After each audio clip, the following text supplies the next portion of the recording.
You don't need to have a lot of money to start investing in real estate. You can start wholesaling by being by finding assets that are distressed and flipping to other people. You can actually borrow money from other people. That's right, OPM. Using self-directed IRA money or funds from people that aren't making a good return, sitting on the sidelines making zero or negative. One of my favorite strategies is note investing, where I buy distressed debt without having to deal with toilets, tenants, and trash outs, or rehabs most of the time.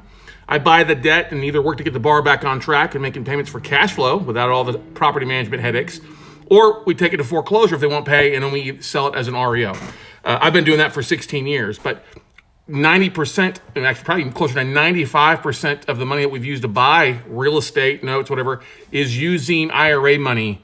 If you can literally go to most county appraisal districts or county recorders, do a search for the different self-directed IRA custodians like Equity Trust, Quest Trust, and I'll give you a whole list of people who have used their IRA to buy a piece of property on a passive level. Because that's, if they're using their self-directed IRA, they can't actively live in it, they can't actively manage it. It's got to be a passive investment, which IRA money is a great way to reach out to investors who have funds, who've pulled the trigger, who are looking for more deals to fund. So if you don't have a lot of capital, a lot of savings, a lot of money to yourself, don't let that discourage you from starting to invest in real estate. Go network at your local real estate clubs, go hang out at your local meetup groups for investors, go look in a city, if you live in a major city, look to see if there's any self-directed IRA companies that have networking events in those areas for you to go rub shoulders, and just go find a deal.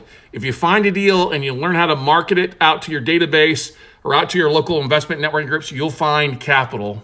And like I always say, good deals find money. You just got to put the work in to go do it. But don't let your lack of savings, lack of funds stop you from investing. You can always wholesale both real estate or notes. If you're starting off brand new, I wouldn't go into fix and flips. I wouldn't go into rehabbing or BRRRR. I would start off wholesaling or doing something a little bit more passive. Light rehabs, just paint and carpet, something like that. Not heavy rehabs to get the ball rolling. And I've been a real estate investor for over 20 years. And so that's my advice and counsel to you.